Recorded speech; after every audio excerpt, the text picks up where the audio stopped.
అంబేద్కర్ రాష్ట్రంలోని యువత welfare association నుండి గత 20-30 సంవత్సరాల నుంచి అసోసియేషన్ ఆధ్వర్యంలో బస్తీవాసులు 11 రోజుల యొక్క గణనాథుని యొక్క పూజలు పురస్కరించుకొని ఈ యొక్క 11 రోజుల మండపంలో ప్రత్యేక పూజలు చేసుకొని అందరూ బస్తీవాసులు సంతోషంగా ఉండాలని చెప్పి ఈ యొక్క గణేశం నింపకం జరిగింది.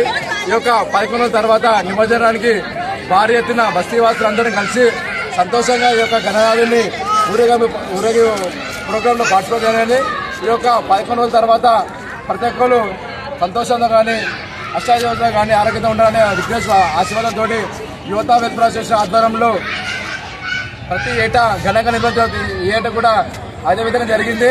ఈరోజు ప్రతి ఒక్కరు నిబంధన పాటించే ప్రతి ఒక్కరికి పేరు పేరు ధన్యవాదాలు. బస్తీవాసులందరికీ ధన్యవాదాలు. ఈ యొక్క గణేశుని యొక్క ఆశీర్వాదం ప్రతి ఒక్కరిని ఇంటి నిండా ఉండాలని మనస్ఫూర్తిగా కోరుతున్నాను. జై బోలో గణేష్. ఎన్ని సంవత్సరాల నుంచి పెడుతున్నారు? 30 ఏళ్ళ నుంచి మేము పెడుతున్నాం. సరే, లడ్డు యాక్షన్ పోయిందా? లడ్డు 26,500 గణేశుని లడ్డు వేయడం పోయడం జరిగింది. దాతలు ఎవరు ఉన్నా? విగ్రహ దాతలు ఎవరు ఉన్నారా? కిరణ్ అన్నదానం చేపించారు. ఈసారి రూపేష్ గారు చేయడం జరిగింది. ప్రతి ఏటా ఈ యొక్క గణేశుని యొక్క శోభయాత్ర కానీ అన్నదానం కానీ పూజ ప్రతి ఒక్క బస్తీ వాసులు అందరూ సంతోషంగా జరపడం జరుగుతుంది. ఈ యొక్క పండుగని 11 రోజులు ప్రతి ఒక్క కుటుంబ సభ్యులు వచ్చి మా యొక్క మండపంలో ప్రతి ఒక్కరు సంతోషంగా పార్టిసిపేట్ జరుగుతుంది. గణేష్ మహారాజ్. విగ్రహం ఎంత ఉంది హైట్? విగ్రహం 11 ఫీట్లు ఉన్నాయి. ఫస్ట్ ఎలా ఉన్నాయి? ఫస్ట్ మేము 5 ఫీట్లు స్టార్ట్ చేసుకున్నాం. ఎంత అసోసియేషన్ ఎంతమంది ఉన్నారు? అసోసియేషన్ 40 మెంబర్స్ ఉంటారు. 40 మెంబర్స్ అంతేనా? రైట్.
Cut.